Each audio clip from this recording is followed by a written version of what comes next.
Mary Njeri, Yes. why don't men come out to speak when such happens to them, or when they're in situations where is likely to, end up in violence? And we already understand that violence is not just physical. There's also the mental, emotional, and psychological aspect of violence. Regina, thanks for the question, even though you realize that then a man would maybe answer best why they don't report. But look at our social norms. It is that men are macho. Men don't cry. Boys are told to stand up straight. They are the ones, they are the leaders, they are the everything. That socialization also makes them realize that then you don't say anything. Even when your child comes home from school and they are crying, you're thinking, what a weakling. And so therefore they are not used to reporting. They are not used to saying when they are hurt. They are used to either fighting back or just vumilia, mwanaume ni kuvumilia. And so therefore they hurt, and they hurt terribly. If you look at maybe world over statistics on suicide, men do commit much more, even here within Kenya. And worse still, if you go deeper and look at uniformed men, so it tells you that it has to do with the way we are socialized. It doesn't mean that men don't have tear glands. It doesn't mean that men can just be able to be vulnerable, but that the next person, you're scared about the next person. So the social norms that we have, we do not want to transform them. And if a man reports, look at the kind of scandal he becomes at a police station, amongst colleagues. It becomes, are you serious? Did you? We are all like, huh? Yes. So till you change your story, yes. You start saying, oh no, actually what I meant. Yes, like you see?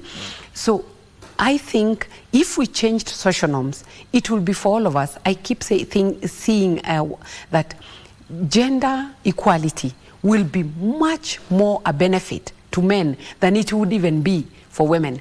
Because then there are certain things that we've made men believe they are, that then they make them more vulnerable to certain violations, or even to purely not being able to report. But also there's need for men to come out and be counted and not be stand-byers for colleagues, for their own fellow men, so that they are not the ones that stop them. Because if you look at a police station, most of the people at the desk are men, and so these men fear to go to a man. So understandably, women will feel, I can't go to report to a man because it's a man who abused me. Yes. But then when it's a fellow man on the desk, then probably they should get more courage to go. So those men also need to be socialized differently, yes, to start seeing that a hurt is a hurt. If someone is hurt, they're aching. It doesn't matter who hurt them, and it doesn't matter that they are there themselves being hurt.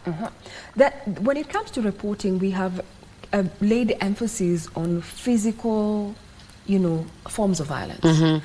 But violence is also psychological.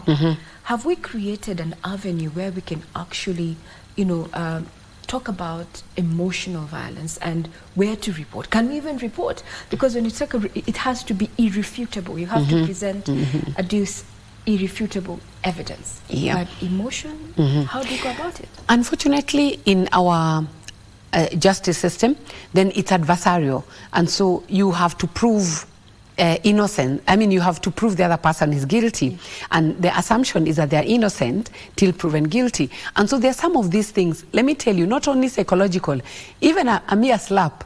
It doesn't show on your face that you've been slapped. By the time my fingers are drawing on you, it's really gonna be like quite a beating. So you find someone says, show me evidence. Alikuchapa wapi? Ebu nionyeshe haswa. So like a kick. So you find some people will even exaggerate so that to imagine that that's the way to build the evidence. So we should be able to start appreciating these